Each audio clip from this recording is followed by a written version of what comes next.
A very special good morning to all of you my lovely students। तो कैसे हैं आप लोग। उम्मीद है आप सभी लोग अच्छे होंगे। पढ़ाई भी ज़बरदस्त चल रही होगी। दोस्तों आज की क्लास में हम लोग जीके के महत्वपूर्ण प्रश्न करेंगे जो आपके बिहार और पैरामेडिकल की परीक्षा के दृष्टिकोण से बहुत ही ज़्यादा इम्पॉर्टेंट होगी। तो चलिए मित्रों आज की क्लास को स्टार्ट करते हैं। तो क्लास को स्टार्ट करने से पहले एक छोटी सी रिक्वेस्ट है, यदि आप लोग हमारे चैनल पर नए हैं, पहली बार हैं, तो इस चैनल को सब्सक्राइब कर लीजिए और बेल आइकन को हिट कर लीजिए। चलिए आज की क्लास को अब स्टार्ट करते हैं। भारत में योजना प्रारंभ हुआ, यानी भारत में योजना आयोग। देखिए योजना आयोग से संबंधित प्रश्न मैं कई बार बता चुका हूं, ठीक है। तो भारत में योजना कब प्रारंभ हुआ? 1951 में, 1950 में, 1952 में, या इनमें से कोई नहीं? जल्दी से जवाब दीजिएगा बच्चों, सभी बच्चे जवाब देंगे।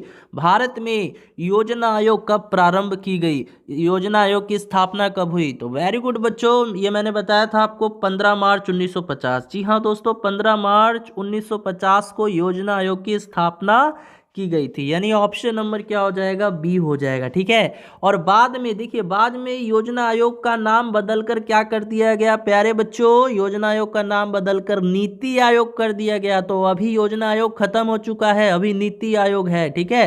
तो नीति आयोग की स्थापना कब हुई थी ये भी पूछा जा सकता है। हाँ जी, नीति आयोग की स्थापना कब हुई? जल्दी से बताइए, है ना। नीति आयोग की स्थापना कब हुई? तो याद रखना है बच्चों, 1 जनवरी, जी हाँ 1 जनवरी 2015 को, 1 जनवरी 2015 को नीति आयोग की स्थापना हुई। अब देखिए योजना आयोग के अध्यक्ष कौन होते हैं, ये भी आपसे पूछा जा सकता है। योजना आयोग के अध्यक्ष कौन होते हैं? कई बार मैं बता चुका हूँ, जल्दी से बताएंगे, सभी बच्चे बताएंगे योजना आयोग के अध्यक्ष कौन होते हैं? तो देश के प्रधानमंत्री होते हैं, है ना बच्चों। और यदि आपसे ये पूछे नीति आयोग के बारे में, पूछे कि नीति आयोग के अध्यक्ष कौन होते हैं, तो नीति आयोग के अध्यक्ष भी कौन होते हैं बच्चों? देश के प्रधानमंत्री ही होंगे, क्योंकि योजना आयोग का नाम ही ना बदलकर नीति आयोग कर दिया गया। कब किया गया? तो 1 जनवरी 2015 को, ठीक है। तो नीति आयोग के भी अध्यक्ष कौन हो जाएंगे? तो ये भी देश के प्रधानमंत्री ही हो जाएंगे, ठीक है बच्चों। चलिए बढ़ते हैं अगले क्वेश्चन की तरफ। चलिए मित्रों अगला प्रश्न है, भारतीय रिजर्व बैंक का मुख्यालय कहाँ है? भारतीय रिजर्व बैंक का मुख्यालय कहाँ है? मुंबई, दिल्ली, कोलकाता, चेन्नई? जल्दी से जवाब दीजिएगा, बेहद ही प्यारा क्वेश्चन है। रिजर्व बैंक ऑफ इंडिया के बारे में बात की गई है। हाँ जी, जल्दी से बताइए भारतीय रिजर्व बैंक का मुख्यालय कहाँ है? तो वेरी गुड स्टूडेंट, यदि आपने जवाब दिया है ऑप्शन नंबर ए यानी मुंबई, देन आपका आंसर सही है। तो भारतीय रिजर्व बैंक का मुख्यालय कहाँ है बच्चों? यानी आरबीआई का मुख्यालय कहाँ है? मुंबई में है, ठीक है। अब स्टूडेंट यदि आपसे ये पूछा जाए कि भारतीय रिजर्व बैंक की स्थापना कब हुई, जल्दी से बताइएगा भारतीय रिजर्व बैंक की स्थापना कब हुई। चलिए देखते हैं कौन कौन स्टूडेंट इसका जवाब बता पाते हैं। तो जल्दी से बताइएगा भारतीय रिजर्व बैंक की स्थापना कब हुई। भाई बात आई है भारतीय रिजर्व बैंक की, इसका मुख्यालय पूछा गया था, तो इसका हम स्थापना भी जान लेते हैं कि इसकी स्थापना कब हुई थी। तो वेरी गुड स्टूडेंट, स्थापना हुई थी 1 अप्रैल 1935 ईस्वी को। जी हाँ, 1 अप्रैल 1935 ईस्वी को भारतीय रिजर्व बैंक की स्थापना हुई थी। चलिए बढ़ते हैं अगले क्वेश्चन की तरफ। चलिए मित्रों अगला प्रश्न है, यूएसए का राष्ट्रीय प्रतीक क्या है? यूएसए यानी यूनाइटेड साउथ अमेरिका का राष्ट्रीय प्रतीक क्या है? शेर, हाथी, मैपल पत्ती या वॉल्ड ईगल? देखिए वॉल्ड ईगल को एक और नाम से जानते हैं, किस नाम से जानते हैं बच्चों? Golden rod. जी हाँ, गोल्डन रॉड के नाम से भी इसको हम लोग जानते हैं। तो जल्दी से बताना है यूएसए का राष्ट्रीय प्रतीक क्या है। तो वेरी गुड बच्चों, यदि आपने जवाब दिया है ऑप्शन नंबर डी, देन आपका आंसर सही है, ठीक है। तो यूएसए का राष्ट्रीय प्रतीक क्या हो जाएगा? वर्ल्ड ईगल हो जाएगा, वर्ल्ड ईगल, या इसी को गोल्डन रॉड के भी नाम से हम लोग जानते हैं, ठीक है। देखिए बच्चों ये मैपल पत्ती है, ये किस देश का राष्ट्रीय प्रतीक है? मैपल पत्ती ये किस देश का राष्ट्रीय प्रतीक है? तो ये कनाडा देश का राष्ट्रीय प्रतीक है, कनाडा, कनाडा, ठीक है। हाँ, कनाडा देश का ये राष्ट्रीय प्रतीक है। अब देखिए बच्चों बात करें शेर की, तो शेर जो है किस देश का राष्ट्रीय प्रतीक माना जाता है? तो ये माना जाता है बच्चों श्रीलंका, श्रीलंका और नॉर्वे। श्रीलंका और नॉर्वे ये दोनों अलग अलग देश हैं, तो इन दोनों अलग अलग देशों का राष्ट्रीय प्रतीक क्या है? शेर ही है। अगर अब मैं आपसे पूछूं भारत का राष्ट्रीय प्रतीक क्या है, तो ये तो आप सभी जानते हैं। तो जल्दी से बता दीजिए भारत का राष्ट्रीय प्रतीक क्या होता है बच्चों? भारत का राष्ट्रीय प्रतीक क्या है? जल्दी से बता दीजिए बच्चों, क्या है? वेरी गुड, अशोक चक्र है। अशोक चक्र है ना? अशोक चक्र है। ये सभी पॉइंट्स को आप लोग नोट डाउन करते हुए चलिएगा ताकि एग्जामिनेशन समय आपको काफ़ी ज़्यादा हेल्प हो सके। चलिए बढ़ते हैं अगले क्वेश्चन की तरफ।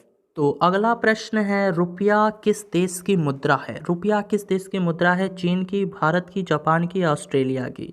जल्दी से बताइएगा, रुपया किस देश की मुद्रा है? जी हाँ मित्रों, रुपया जो है किस देश की मुद्रा है? तो वेरी गुड, यदि आपने जवाब दिया है ऑप्शन नंबर बी, है ना। रुपया यानी अपने देश की मुद्रा है भाई, भारत की, है ना। तो रुपया जो है भारत देश की मुद्रा है। देखिए चीन की बात करें तो चीन देश की मुद्रा क्या है, ये याद रखना है बच्चों। चीन देश की जो मुद्रा है वो क्या है? युआन, युआन है, याद रखना है। जापान की बात करें तो जापान देश की मुद्रा क्या है? येन है, ठीक है। ऑस्ट्रेलिया की बात करें बच्चों तो ऑस्ट्रेलिया देश की मुद्रा जो है वो ऑस्ट्रेलियाई डॉलर है। क्या है बच्चों? ऑस्ट्रेलियाई डॉलर, ऑस्ट्रेलियाई डॉलर है, ऑस्ट्रेलियाई डॉलर है, ठीक है। आपको ध्यान में रखना है। मूव करते हैं अगले प्रश्न की तरफ। और अगला प्रश्न है, इराक का प्राचीन नाम। देखिए बच्चों, अभी मैंने एक क्वेश्चन बताया था, है ना। अभी मैंने एक क्वेश्चन बताया था और देखिए क्वेश्चन आपके आईटीआई और पैरामेडिकल के परीक्षा में दोनों में पूछा गया है, ठीक है। दोनों में पूछा गया है। बताइए क्या है? Gabon, Mozambique, Mesopotamia, Comoros. जल्दी से बताना है, सभी स्टूडेंट बताएंगे इस प्यारे से क्वेश्चन का आंसर। तो वेरी गुड, यदि आपने जवाब दिया है ऑप्शन नंबर सी यानी मेसोपोटामिया, ठीक है। तो इराक जो कि एक देश है और इस देश का प्राचीन नाम यानी पुराना नाम क्या है? मेसोपोटामिया है। ठीक इसी प्रकार से इस बार पैरामेडिकल 2021 की परीक्षा में एक प्रश्न पूछा गया था, देश के प्राचीन एवं नवीन नाम के टॉपिक से एक प्रश्न ये भी पूछा गया था, म्यांमार देश का प्राचीन नाम क्या था? म्यांमार देश का प्राचीन नाम क्या था बच्चों? ये भी क्वेश्चन आपके पैरामेडिकल में पूछा गया था। तो जल्दी से बता दीजिए, म्यांमार जो कि एक देश है और इस देश का प्राचीन नाम यानी पुराना नाम क्या था? तो वेरी गुड, क्या था बच्चों? वर्मा। क्या था? वर्मा, याद रखना है, ठीक है। चलिए मूव करते हैं अगले क्वेश्चन की तरफ। चलिए मित्रों, अगला प्रश्न है, who lives if India dies का नारा किसने दिया था, यानी किसने ये नारा लगाया था? लाला लाजपत राय जी ने, विनोबा भावे ने, लाला हरदयाल जी ने, या जवाहरलाल नेहरू जी ने? जल्दी से बताइएगा। देखिए एक नारा लगाया गया था, who lives if India dies. बताइए ये नारा किसने दिया था प्यारे बच्चों?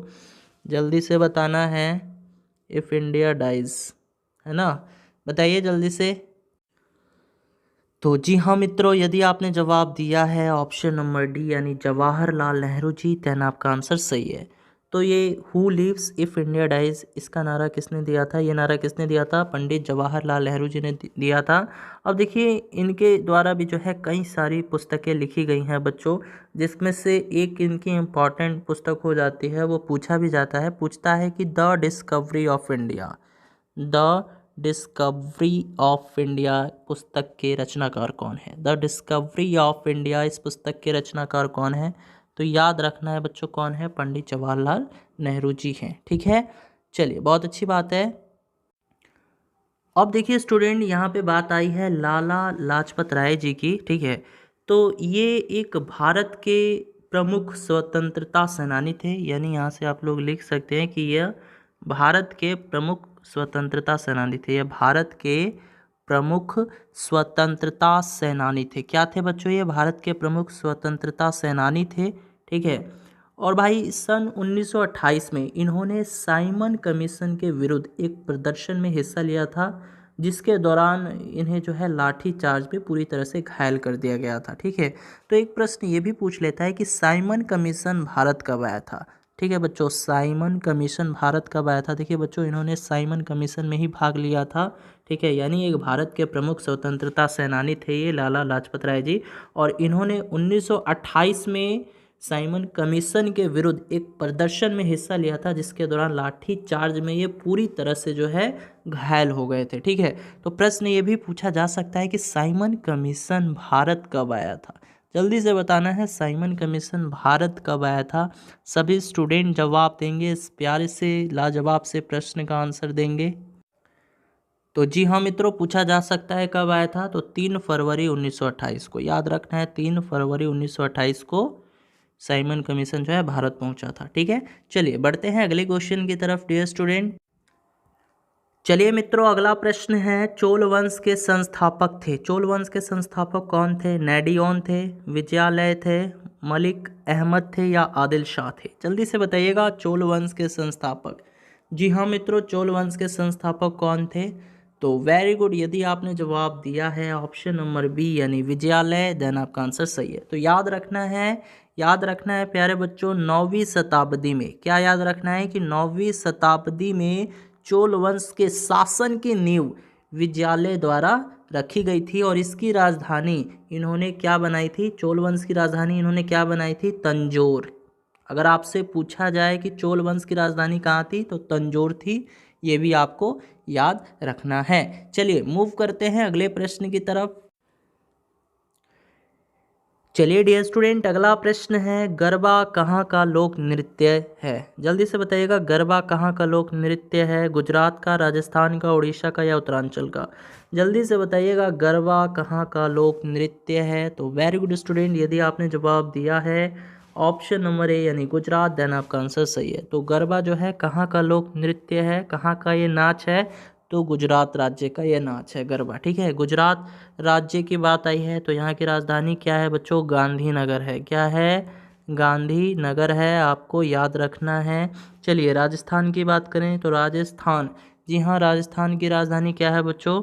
तो जयपुर है। क्या है बच्चों? जयपुर है, और जयपुर को ही हम लोग पिंक सिटी के नाम से जानते हैं, आपको मालूम है ना। चलिए उड़ीसा का बताइए, उड़ीसा राज्य की राजधानी कहाँ है? तो जी हाँ बताइए जल्दी से, उड़ीसा की राजधानी भुवनेश्वर। ठीक है, भुवनेश्वर है, याद रखना है बच्चों, भुवनेश्वर। ठीक है, और उत्तरांचल की राजधानी देहरादून। क्या है बच्चों? देहरादून है, आपको याद रखना है। चलिए मूव करते हैं अगले प्रश्न की तरफ। चलिए मित्रों, अगला प्रश्न है, महामना के नाम से किसे संबोधित किया जाता है? महामना के नाम से किसे संबोधित किया जाता है? दयानंद सरस्वती जी को, महात्मा गांधी को, विनोबा भावे को या मदन मोहन मालवीय जी को? तो देखिए बच्चों, यहाँ पे महामना का मतलब होता है महान व्यक्ति। ठीक है, महान व्यक्ति। तो आप लोग इस प्रकार से याद कर सकते हो कि महान व्यक्ति को ही महामना कहा जाता है। ठीक है, महान व्यक्ति को ही क्या कहा जाता है?